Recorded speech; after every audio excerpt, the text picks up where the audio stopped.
오늘부터 이제 광고한 내용대로 히브리서를 우리가 상고해 보는 그런 시간을 갖도록 하겠습니다. 그래서 히브리서 이 내용은 사실은 참 어려운 성경 중에 하나가 히브리서다 이리 볼 수가 있어요. 왜냐하면 히브리서의 내용은 별칭이 붙어 있습니다. 그래서 신약 속의 구약, 이 내용이 히브리서예요. 조금 더 구체적으로 말씀한다면 바로 신약의 레위기서다 이런 별칭이 붙을 만큼 레위기서를 배경으로 이렇게 신약 성경을 이렇게 조명하는 그런 내용들로 가득 차 있기 때문에 구약을 알고 그리고 그 구약을 오늘 신약이 어떻게 적용할 것인가 하는 내용들이 아주 다양하게 수록이 되고 있습니다. 특히 오늘은 이제 히브리서 전체의 서론적인 그런 시간을 가지고 오늘 히브리서 12장 2절 이 내용을 이제 중심으로 해서 히브리서 1장부터 13장 전체에 나타난 그런 내용을 배경으로 해서 예수를 바라보자라는 그런 제목으로 우리가 은혜를 나누고자 합니다. 자, 우리가 잘 알겠지만 이 히브리서는 총 13장으로 기록이 되고 있어요. 그런데 이 13장으로 기록되어 있지만 사실은 크게 두 단락으로 나누어졌다 이렇게 볼 수가 있습니다. 그래서 1장에서 10장 18절까지가 첫 번째 단락, 그리고 두 번째 이제 히브리서 10장 19절부터 13장 25절까지 마지막 절까지 또 한 단락, 그래서 크게 두 단락으로 구분해 볼 수가 있어요. 자, 왜 그러냐? 1장에서 18장까지 이 내용을 압축 요약하게 되어지면은 탁월한 예수님에 대한 내용들이 기록되고 있어요. 그리고 19절부터 마지막 절까지는 그런 탁월한 예수님을 알았으면, 예수 그리스도를 믿는 믿음을 가졌으면 우리는 어떻게 삶을 살 것인가 하는 바로 삶의 적용 부분이 두 번째 단락에 소개가 되고 있습니다. 조금 더 살펴본다면 이제 1장 1절부터 3절까지 이 내용은 히브리서 전체의 서론에 해당하는 내용이에요. 서론에 해당하는 그런 어떤 내용 중에 압축적으로 요약해가지고 예수님은 누구신가, 그래서 예수님이 누구신가에 대한 7가지 표현을 아주 자세히 기록하고 있습니다. 그래서 이 예수님을 7가지로 표현하는데 이 7가지 내용 하나하나가 바로 예수님은 하나님이시다라는 사실을 말씀을 하고 있어요. 그래서 첫 번째 1절부터 3절까지 이 내용은 구약에 있는 선지자들보다 비교할 수 없는 탁월한 예수님이다라는 사실을 말씀을 하고 있어요. 두 번째입니다. 이제 1장 5절부터 2장 18절까지 이 내용을 통해서 보면 어떤 내용이냐? 바로 이 천사보다도 뛰어나다. 천사보다도 뛰어나다. 비교의 대상이 안 된다. 그만큼 예수님은 탁월하신 하나님이시다라는 사실을 두 번째 이렇게 보여줍니다. 그리고 세 번째 내용을 통해서 보면은 3장부터 4장 13절까지 예수님은 이스라엘 백성들이 참 존경하는 모세, 그 모세보다도 비교할 수 없는 탁월한 분이 바로 예수님이다 하는 내용을 계속해서 말씀을 하고 계세요. 그래서 예수님은 누구신가 이 내용을 구약에 있는 히브리인들이 가지고 있는 그 의식 구조에 모든 내용들을 하나하나 비교해 가면서 예수님은 탁월하시다, 이 내용을 강조하고 있습니다. 자, 이어서 네 번째 내용을 통해서 보면은 대제사장보다 탁월하신 대제사장이 누구시냐? 예수님이다 라는 내용들을 이제 히브리서 4장 14절부터 7장 28절까지 아주 구체적으로 하나하나 이제 비교해서 왜 예수님이 아론의 대제사장보다 탁월한가를 하나하나 설명하고 있는 내용들을 보게 됩니다. 그리고 8장 이 내용은 전체가 바로 옛 언약이죠. 다른 말로 하면 구약. 근데 구약, 옛 언약 이 내용 가운데 이 이스라엘 백성들은 이 언약에 대해서 굉장히 잘 알아요. 아담 언약으로부터, 노아 언약으로부터, 아브라함의 언약으로부터, 모세의 언약으로부터, 이제 제사장 언약으로부터 하나하나 주어진 그 언약에 대해서 잘 알고 있는데, 그런 옛 언약과 비교할 수 없는 새 언약, 바로 새 언약의 바로 완성자가 누구냐? 예수 그리스도다. 그만큼 예수님은 탁월하다 하는 내용들을 말씀하고 있습니다.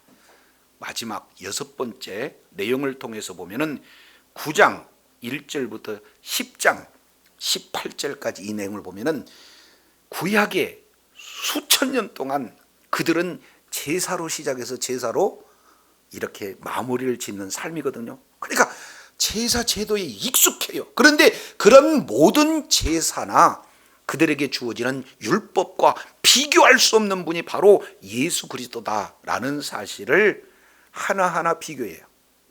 그래서 선지자보다 뛰어나신 예수님, 천사보다 뛰어나신 예수님, 모세보다 뛰어나신 예수님, 아론의 대제사장보다 뛰어난 예수님, 구약의 이 언약보다도 뛰어나신 예수님, 구약의 어떤 제사법보다 뛰어나신 제사의 완성자로서 뛰어나신 예수님, 이렇게 6가지 내용을 1장에서 10장 19절까지 조목조목 설명을 하고 있어요. 그래서 한마디로 압축 요약하게 되면은 예수님은 탁월하신 예수님이시다 라는 사실을 말씀하고, 마지막 10장 뒤에 한 단락은 이러한 예수 그리스도를 믿는 믿음으로 살자 하는 내용으로 이제는 바로 예수의 그리스도의 탁월성에 대해서 말씀을 하고 있어요. 요건 하나의 교리입니다. 예수님이 이렇게 위대하시다라는 하나의 뭡니까? 신앙의 대상을 말씀하고 있어요. 근데 우리는 신앙만 좋아서도 안 돼요. 그러면은 신앙이 좋은 사람은 어떻게 되느냐? 신앙 생활을 잘해야 됩니다. 그 생활 부분이 이제는 11장, 12장, 13장 3장에 걸쳐서 생활에 대한 내용을 말씀을 하고 있어요. 자, 그러면 이렇게 탁월한 예수 그리스도를 믿는 믿음으로 살아야 되는데, 그럼 어떻게 살 것인가? 구약의 믿음의 선진들이 오실 메시아를 믿는 믿음으로 이렇게 살았다 하는 믿음장이라고 하는, 소위 히브리서 11장을 통해서 믿음의 선진들이 걸었던 믿음의 발자취에 대한 내용들을 자세히 기록하고 있는 내용이 11장에 기록되고 있어요. 그리고 이제는 12장 내용을 통해서 보면, 이제 그러면은 우리가 그러한 예수님께서 실질적인 모범을 보여주셨는데, 예수님을 바라볼 때 이제 천국의 소망을 가질 수 있게 되죠. 그러면 우리가 삶 속에서 어떻게 어려운 환경을 이기고 승리할 것인가? 이 내용은 이제 주님이 소망이 되어지고 하나님의 나라가 소망이 되어졌을 때 승리할 수 있다는 사실을 12장에서 제시하고 있어요. 그래서 마지막 13장은 그러면 믿는 믿음을 가지고 하나님 나라의 소망을 가진 자는 어떤 삶을 실천할 것인가? 바로 사랑 실천하는 삶, 이것이 삶의 예배다라는 내용을 13장에서 기록하고 있습니다. 그래서 1장부터 13장까지 예수님이 누구신가? 예수님은 탁월하신 예수님이다. 어떤 누구와 어떤 제도와 비교할 수 없는 탁월하신 예수님, 그 예수님을 믿는 믿음으로 이제는 믿음의 능력, 소망의 능력, 그리고 사랑의 능력을 가지고 산 예배를 통해 하나님 앞에 영광 돌리며 살자 하는 내용이 히브리서 전체의 하나의 줄거리가 되어집니다. 자, 그렇다면 왜 지금 히브리 기자는 이렇게 히브리서를 기록하고 있는가?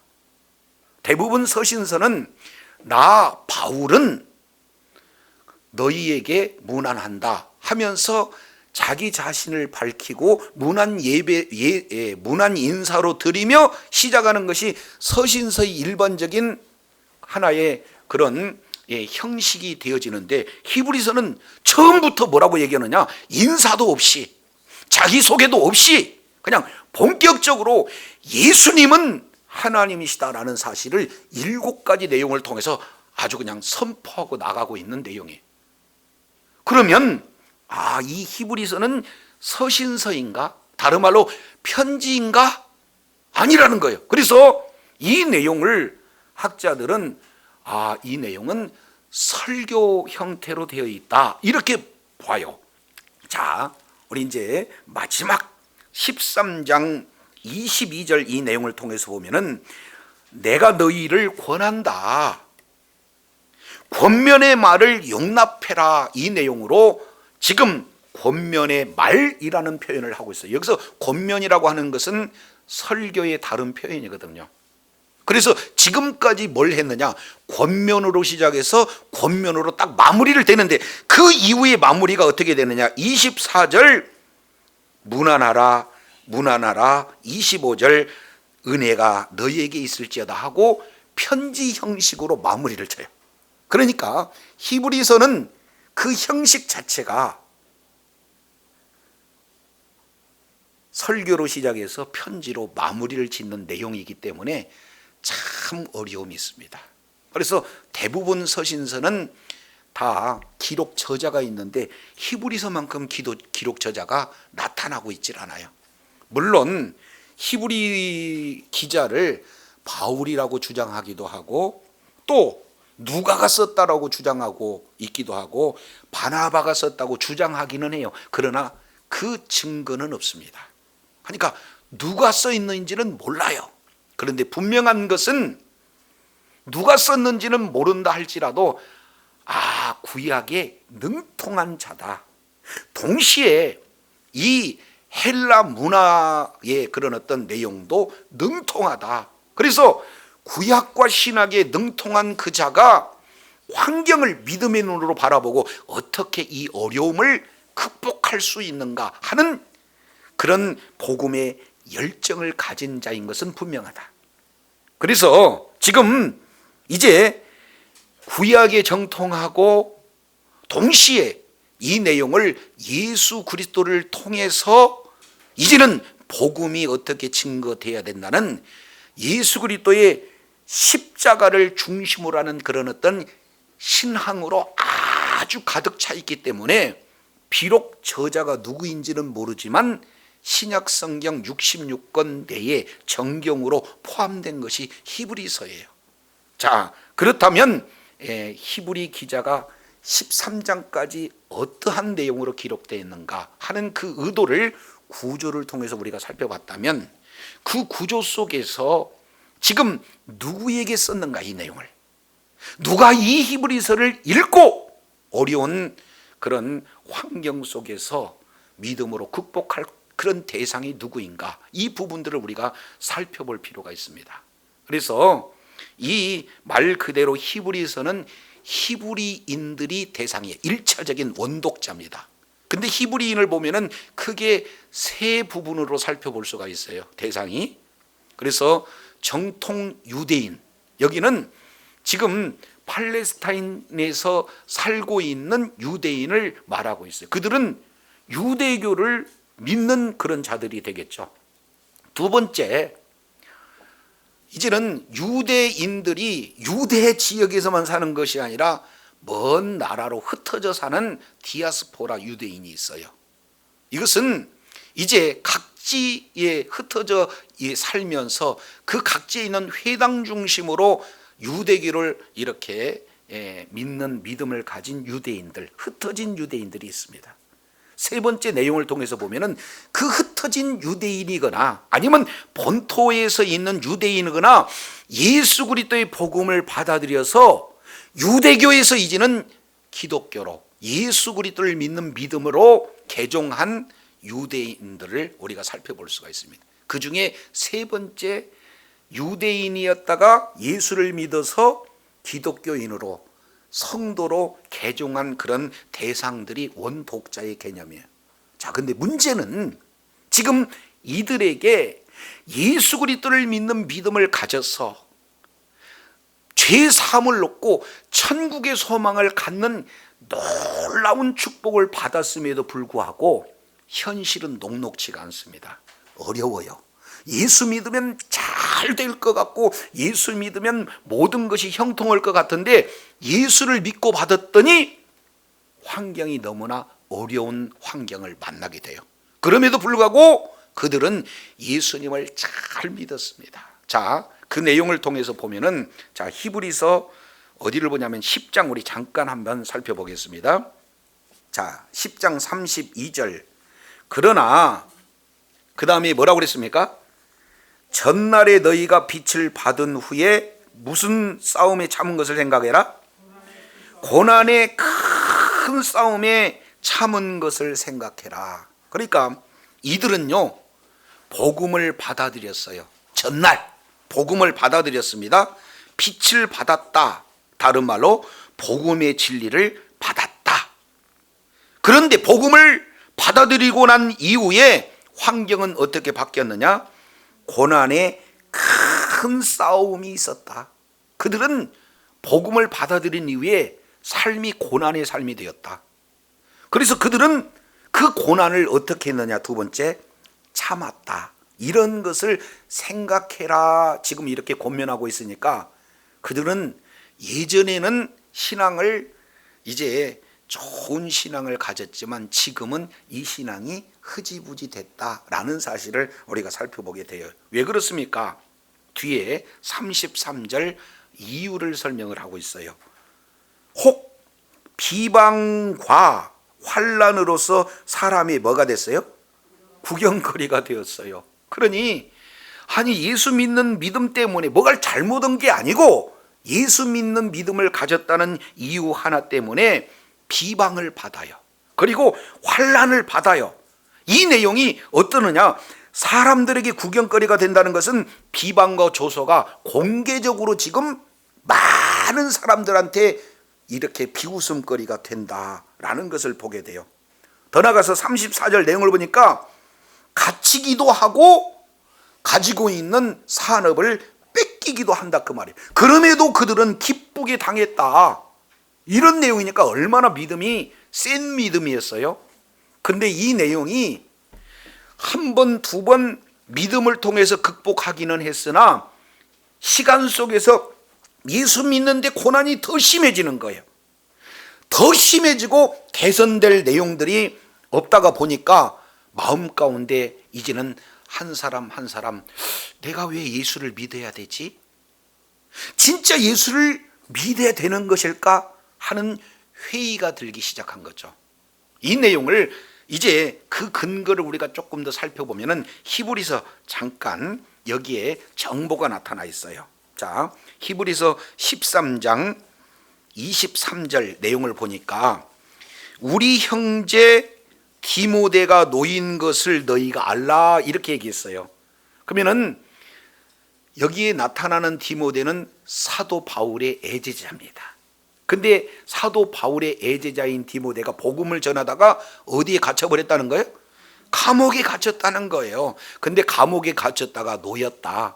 근데 이것이 놀라운 정보가 있습니다. 왜 그러냐면 디모데가 활동하던 그 시기가 언제냐면은 AD 65년 이제 그때 우리가 잘 알고 있는 네로 황제 알죠? 그 네로 황제가 본격적으로 기독교를 박해하던 때예요. 그래서 그 네로가 박해하던 때 그런 어떤 내용이니까 여기는 최소한 히브리서는 AD 65년 이후에 그리고 70년 이전에 아마 기록되어 있을 것이다. 그러니까 배경이 네로 황제로부터의 그런 어떤 핍박을 받는 시기예요. 잘 알겠지만 핍박의 시작은 사도행전 15장 그 내용을 보면은 글라우디오 황제 때부터 기독교를 박해가 본격적으로 시작이 됩니다. 그랬을 때 로마에 있던 브루스길라와 아굴라 부부가 로마에서 추방을 당해서 고린도에 왔을 때 사도 바울을 만나는 장면이 사도행전 15장에 기록되고 있잖아요. 그러니까 그때는 그냥 재산만 몰수하는 그런 수준으로 핍박을 했는데 이 핍박이 점점 강력해서 네로가 로마를 불질러 놓고 이제는 모든 죄를 기독교인에게 뒤집어 씌워서 기독교를 잡아다가 어떻게 됩니까? 사자밥이 되게 하고 원형 경기장에서 칼로 죽이고 감옥에 갇히고 그런 아주 극심한 환난 고난 핍박이 초대교회에는 있었다 그 말이죠. 자, 그런 상황이 글라우디 때부터 여기에 이제 AD 49년도부터 이렇게 시작된 걸로 봐요, 학자들은. 그러니까 AD 65년 70년까지 10년이 훌쩍 이렇게 지나가니까 가면 갈수록 개선되는 기미가 안 보이고 더 심한 압박들이 오잖아요. 그러니까 기독교로 개종했던 유대인들이 이제 어떻게 되는가? 머릿속에 큰 근심에 휩쓸리게 되는 거예요. 그래서 히브리서 이 내용 속에서는 5번 경고를 진행을 합니다. 그 내용이 어떤 내용인가? 우리 이제 한번 보도록 하겠습니다. 히브리서 2장 우리 한번 볼까요? 히브리서 2장 이 내용을 보면 어떻게 진행이 되느냐? 2장 1절 보세요. 2장 1절. 그러므로 모든 들은 것을 우리가 더욱 간절히 뭐 해야 할지어다? 유념해야 된다. 들은 것을 왜 그러냐면 이유는 혹 흘러 떠내려 갈까 뭐한다? 염려한다. 이런 고난의 큰 파도가 이제 몰려오는 거죠. 그 고난의 파도에 그 고난 때문에 한 사람 한 사람이 지금 흘러서 떠내려갈까 하는 그런 어떤 상황 속에 지금 놓여 있다. 그러니 내가 염려가 되어서 목회자로서 성도가 지금 신앙이 간당간당해서 떠내가고 있는 그런 상황 속에 언제 인사할 시간이 있느냐. 그래서 예수님이 하나님이다라는 사실을 처음부터 이렇게 전하는 내용으로 시작하는 것이 히브리서의 출발점이 되어지는 거예요. 그러면서 2절 보세요. 천사들로 하신 말씀이 견고하게 되어서 모든 범죄함과 순종치 아니하는 자람에게 공병된 보응을 받았거든. 우리가 이같이 큰 구원을 뭐하게 여기면 등한히. 아니 우리가 그런 구원을 어마어마한 큰 구원을 받았는데 그 구원을 등한히 여기면 우리가 어떻게 심판을 면할 수 있겠느냐. 그래서 지금 신앙 이 고난의 파도에 휩쓸려 가고 있는 성도들을 향해서 히브리서를 지금 기록하고 있어요. 오늘날도 마찬가지입니다. 코로나19라는 이 범세계적인 팬데믹 현상이 이렇게 우리들에게 그냥 이 물결처럼 넘쳐왔어요. 이런 상황 속에서 잘 됐다 해가지고는 그저 형식적인 종교 생활을 하는 사람들도 있고, 사실은 목숨 걸고 지금 여러분 이 자리 나왔지 않았습니까? 그러니까 목숨 걸고 신앙생활을 하는 그런 사람들도 있어요. 지금 이런 상황 속에서 우리가 어떻게 이 내용을 극복해야 될 건가? 그래서 계속해서 이 고난의 파도는 우리들에게 밀려오고 있는 그런 상황이라는 것을 2장을 통해서 우리가 살펴보게 됩니다. 이어서 3장 내용을 보면은 이제 심각해져요. 3장 12절 내용을 보면 형제들아 너희가 삼가 혹 너희 중에 누가 믿지 아니하는 악심을 품고 살아계신 하나님에게서 떨어질까 염려하노라. 야, 이제는 파도에 휩쓸려 가다가 결국에는 어떻게 되는 겁니까? 하나님에게서 떨어지는 그런 자들이 있다는 거예요.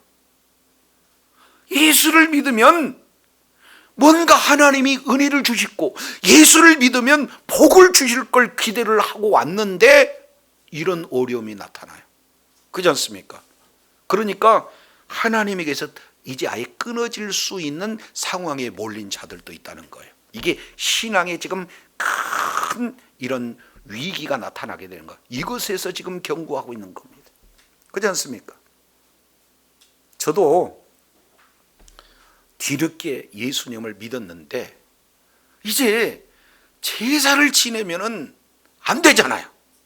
그러니까 이것 때문에 엄청난 어려움을 당하게 되는 거죠. 그러면 이런 상황에서 휩쓸려 가서 하나님의 말씀에 벗어나서 그냥 현실과 타협할 것인가, 아니면 말씀대로 순종할 건가, 이 기로에 설 수밖에 없는 그런 상황이 되잖아요.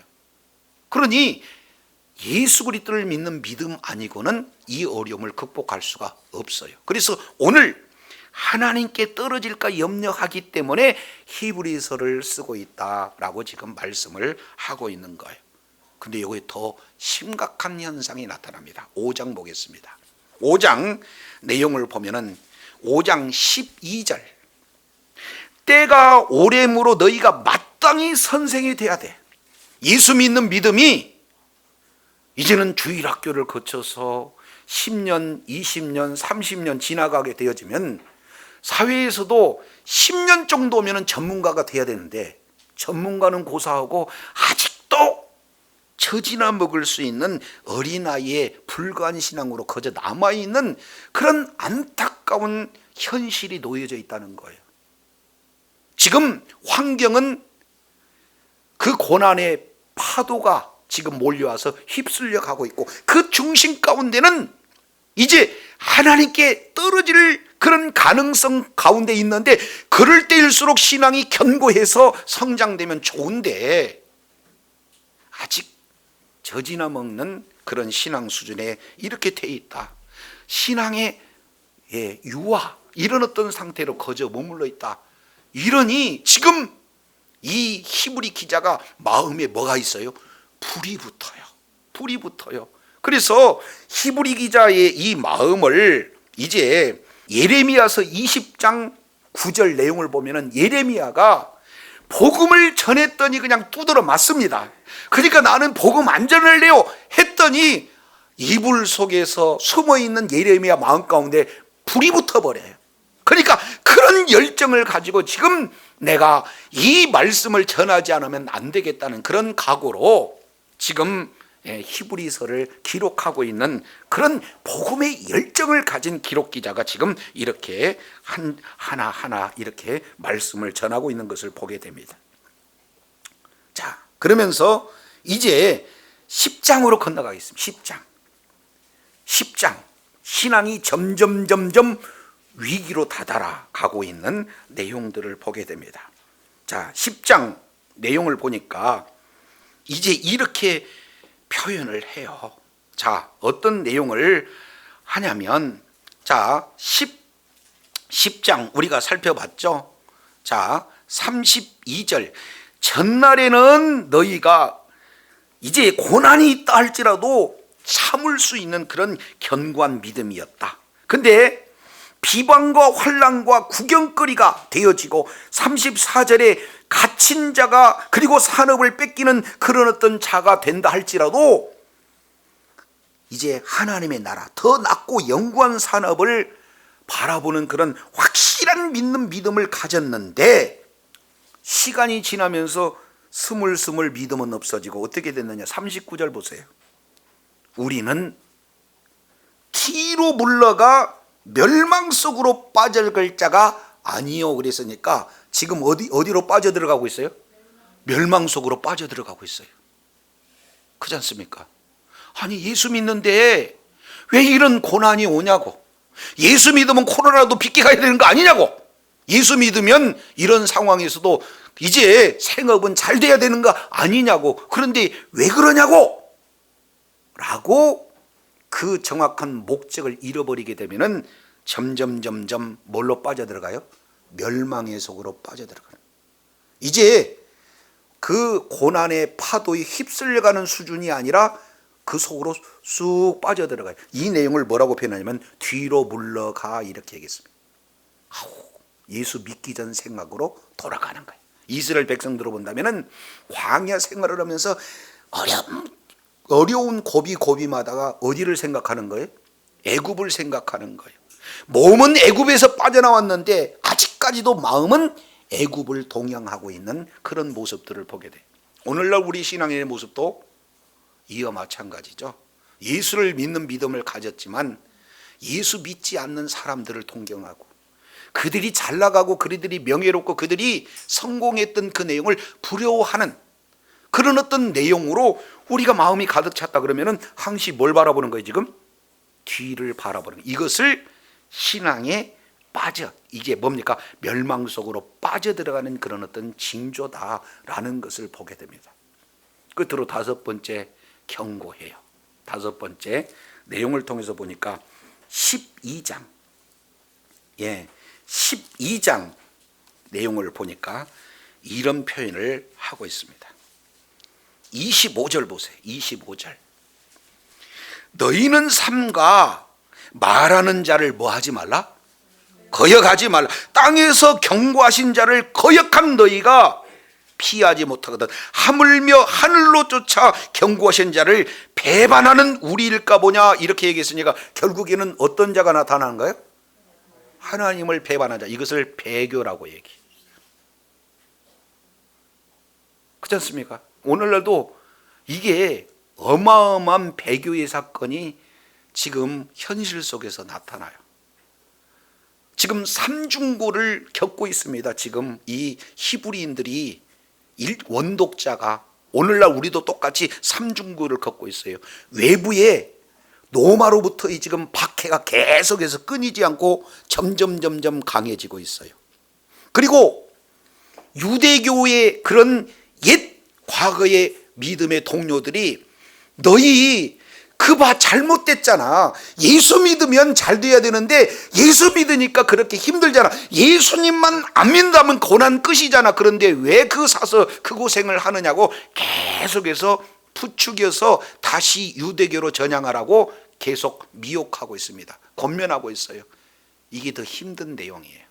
그렇지 않습니까? 근데 그보다도 더 힘든 내용은 우리 마음 가운데 어느덧 하나님의 나라는 목표에서 사라지고 희미하게 보여지고 결국에 이 세상의 성공, 이 세상의 축복, 이 세상의 그런 어떤 존귀함, 그래서 하나님 나라의 가치보다는 땅의 가치가 더 아주 크게 보이는 이런 어떤 우리의 모습이 더 지금 그런 멸망의 속으로 빠져들고 결국에 하나님을 배교하는 그런 상황으로 몰고 가는 현실이다 그 말이죠.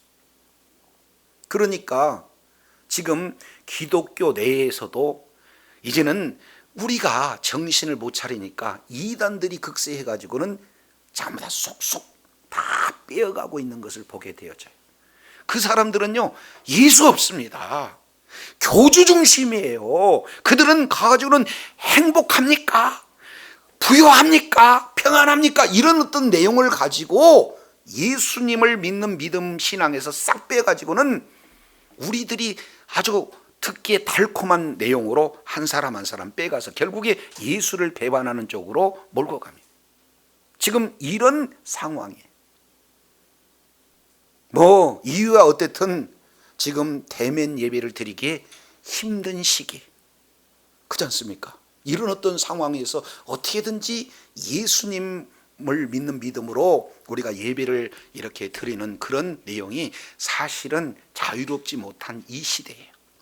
물질적으로도 어려운 힘든 고난을 겪을 수 있습니다. 이게 지금 원독자인 유대교에서 예수를 믿어서 기독교로 전향하는 그 원독자들의 모습이나 오늘날 우리들의 모습이나 너무나 흡사한 그런 어떤 상황에 놓여 있다. 그러면 이럴 때 오늘 이름은 누구인지 모르나 이 히브리 기자가 이런 어려움 속에서 극복할 수 있는 그런 대안, 이 내용들을 지금 말씀하고 있어요. 세상에 문제 없는 사람 없어요.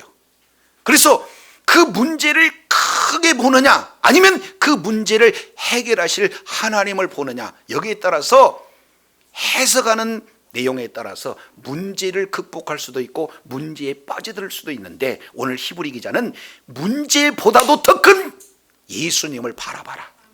예수님이 얼마나 존귀한 자냐, 너희들이 알고 있는 선지자보다도 비교할 수 없는 탁월한 존재고, 천사보다도 탁월한 존재고, 모세보다도 탁월한 존재고, 아론의 대제사장보다 탁월한 존재고, 그리고 구약에 있는 어떤 언약보다도 탁월한 존재고, 구약에 나타나는 모든 제사법보다도 비교할 수 없이 탁월한 존재가 바로 예수 그리스도다.